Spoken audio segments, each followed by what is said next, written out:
Okay, so for exercise 5, we're supposed to write a Boolean expression and a truth function for this logic network. And we have a truth table down here set up that we'll start to fill in once we figure out the expression, but we need an expression to build towards. So let's try to create that first.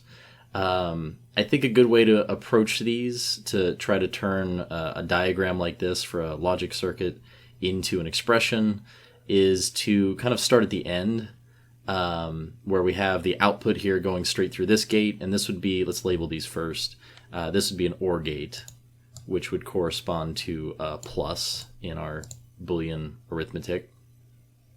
The AND gate and the OR gate, by the way, they're drawn in different ways in different diagrams, but the main way to tell them apart would be that the AND gate over here always has a flat back to it, an input side. So the AND gate is always going to be flat, whereas the OR gate is usually curved.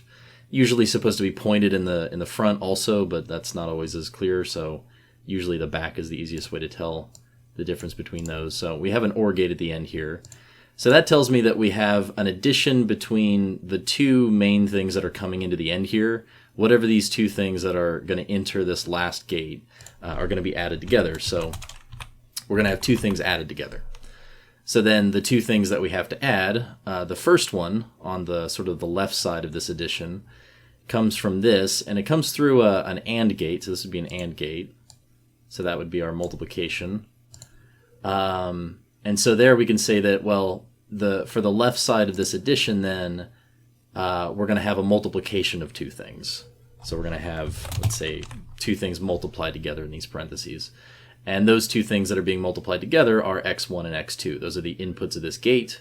So x1 and x2 get multiplied together, and then they get added to the other side of this OR gate. All right, so now we have one term of this finished. And then to see what's coming in the other side, the right side of this addition, it looks like x2 is branching off here, going through this NOT gate, and then going into this. So this input here is almost x2, but it's the opposite of x2 because it gets inverted. So we have x2, but with a NOT on it, with a complement on it.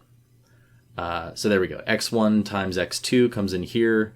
x2 NOT, or the complement of x2 comes in here, and both of those get added together at the end. So from there, we basically build the rest of this table out. Now we're trying to make a truth table that represents this expression, and we want to build it up a little bit. So I need x1 times x2. So let's get that here. Of course, we already have the two input variables and all of the combinations of those truth values. If we had three variables, then we would need 8 rows in total to capture all of those, just like the same true-false tables that we were making in the last section and in the earlier chapter.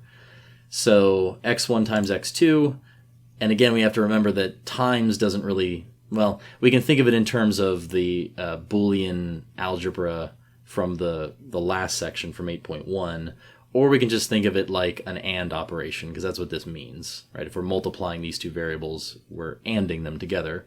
And if we imagine that zeros represent false, false and false makes false, so that would make a 0.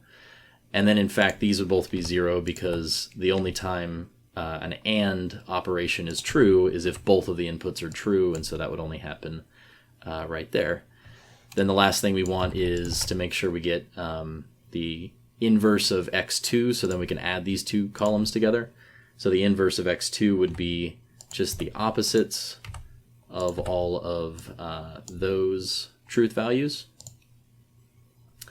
And then finally at the end, we're adding these two expressions, we're adding these two columns, which in logic terms means we are ORing them together. So we'll say 0 or 1 is 1, or in other words, false or true is true.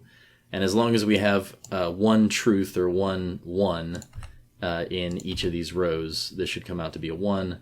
But here we have both our false, and false or false is still false. So this should be our truth table. This would be the function that represents this logic circuit, and that corresponds to this Boolean expression that we came up with. And we could also say this is our inverter, this is our NOT gate. Okay, and then let's go down here and do one more with number 7. For number 7, I've left the answer mostly written in here, but we can see how we get it. So let's go back out a little bit. So first of all, we have this logic circuit, and again, starting at the end, we could say that this is an AND gate, so this would be a multiplication. So we have two things being multiplied together at the end, and we can see in our answer here, this at the end is going to be our final Boolean expression. We have two big factors being multiplied together, so that comes from that AND gate at the end. And then if we look on the left side, we'll call this the left side of the AND gate, we have a NOT, or an inverter coming after another AND gate. So we're going to be, well, let's say it this way, this multiplication between two things at the end, on the left side of it, whatever comes into it is going to be inverted. So that's why this entire factor on the left of this multiplication has an apostrophe on it. It's being inverted. So that whole thing is being inverted. And then we go, what's inside of that? What is actually being inverted? Well, that's another AND gate. And the input to that AND gate are x1 and x2. So x1 and x2 get multiplied together because of this AND gate. But then the whole thing gets inverted from this inverter, this NOT gate. And then that gets passed into the left side of a multiplication at the end. And then we just have to figure out what's the right side of this multiplication coming into this last gate. And so over here, we have an OR gate, which means we're going to be adding two things together. So we have a sum. And the left side of that sum is going to be x2. And the right side of that sum is going to be not x3. So we have x2, and then we have the inverted form of x3. So that's everything, kind of working backwards again from the last gate and building together those individual parts. And then once we know what our expression needs to be, again, we just fill out the standard 3 variables that we have. We have 3 input variables, and we have a standard set of combinations of all of the different truth values. And then we need to build this expression up so we can do things like take x1 times x2 and then invert it to get this part, and then build the other parts. And then finally we can multiply them together. So going through this quickly, multiplying x1 and x2, or again, this would be an AND operation. So this is only going to be 1 if both of these entries in a row are 1, and it looks like that only happens in these last 2 rows. So these should always be 0, except for in the last 2 rows. And then we invert that, so now we just take everything we just made and invert it, just switch it. And then we need not x3, so we're going to have, all the opposite values of x3. And then we have x2 plus x3, so we're going to be looking at this column plus this column. Whoops. All right, we'll put these together, so put x2 along with this column, x3 not. And because this is an addition, this is an OR operation, this is going to be 1 as long as one of the entries is 1. Let me make sure I'm looking at the right rows. So there's a 1 here, so there's got to be a 1. There's a 1. Oh, there's no 1 in this row. Let me actually do this so I make sure I'm looking at the right columns. There we go. Okay, so there's no 1 here. There's a 1 there, there's a 1 there, there's a 1 there. There's no 1 in that row, and there's a 1 in the last 2 rows. So we have to be false in these 2 rows because there are no 1s in either of these 2 things that we're adding together. And then finally, we can put together this column, which is the left side of our final multiplication, and then this column, which is the right side of our final multiplication.